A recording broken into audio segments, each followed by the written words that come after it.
You just had your biggest month ever. The number hit your account, and for a second it felt different.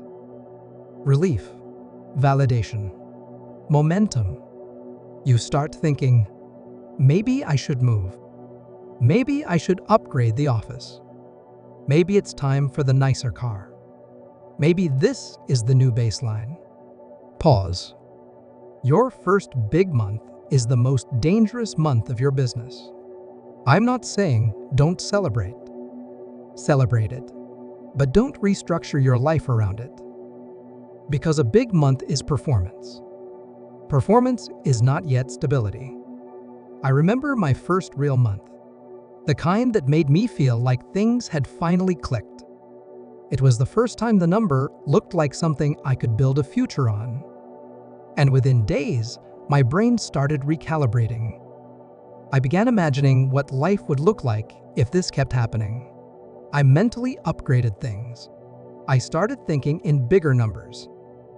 That's when the subtle shift happens. You stop treating income as variable. You start treating it as guaranteed. That's the trap. One strong month does not equal a new financial identity. It equals proof of possibility. Those are different things. Possibility means you can do it again. Stability means you can do it consistently. There's a psychological pressure that comes with a big month. It doesn't feel like pressure at first. It feels like expansion. But the moment you upgrade your lifestyle to match a spike, you convert momentum into obligation.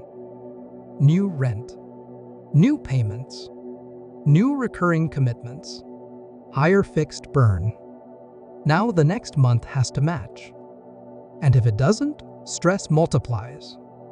I've seen founders go from excited to anxious in 60 days because they upgraded too early. They hit one strong quarter and expanded headcount, or moved apartments, or increased burn dramatically. Then revenue normalized. Not crashed. Normalized. And suddenly, the business felt tight. That emotional drop is brutal. Because you don't just feel financial pressure, you feel regression.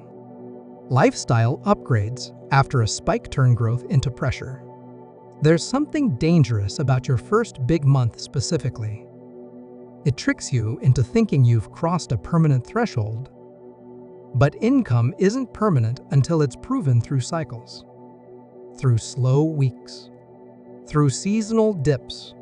Through platform shifts. Through client churn. Until your income survives volatility, it's still performance. And performance shouldn't fund permanence. I learned this when I nearly upgraded my life around a strong run.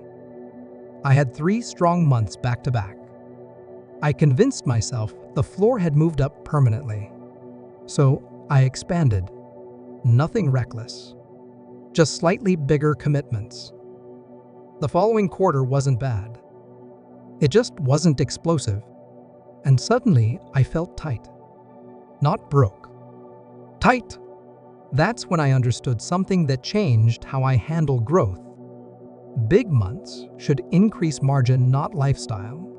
When income spikes, your first instinct should not be, how do I expand? It should be, how do I reinforce? Reinforce savings. Reinforce runway. Reinforce diversification. Reinforce optionality. Because the real power of a big month isn't consumption. It's buffer. The smartest founders treat their first big month like volatility insurance, not lifestyle permission. Your nervous system will try to convince you otherwise. It will say, you earned this. You deserve this. This is the new level. And maybe it is. But maybe it isn't yet. And the cost of assuming too early is heavy. Here's the subtle shift that separates stable builders from reactive earners. Stable builders wait for repetition. Not one spike. Not 2. They wait for consistency through stress. If you can sustain elevated income through a slow season, through client churn, through external noise, that's different. That's signal. Your first big month is signal of capability, not proof of stability. There's also a second layer here most people ignore. When you upgrade your life immediately, you increase your emotional attachment to maintaining that income. Now, the business isn't just about growth, it's about preservation. You become more risk-averse. You hesitate to pivot. You hesitate to experiment because you can't afford variance. Ironically, early lifestyle expansion reduces long-term flexibility. Income should increase your optionality, not reduce it. That's the principle. When income rises, your ability to say no should rise.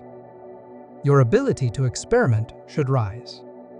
Your ability to think long-term should rise.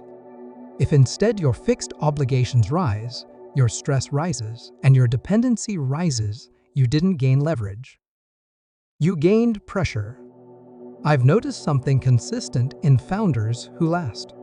They let their income outgrow their lifestyle for a long time, longer than feels necessary. They don't rush to signal success externally.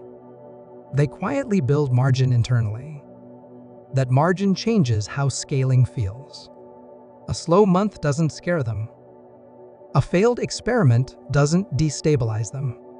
A platform shift doesn't trigger panic because they didn't convert momentum into obligation. They converted it into resilience. So what should you do after your first big month? Celebrate. Then act boring. Increase reserves. Reduce concentration risk. Invest in systems. Strengthen foundations. Wait for repetition. Let income prove itself across time before your lifestyle locks it in. Because once your burn rises, your stress rises with it. And stress distorts decisions. Your first big month is proof you can do it. Your fifth consistent month is proof it's real.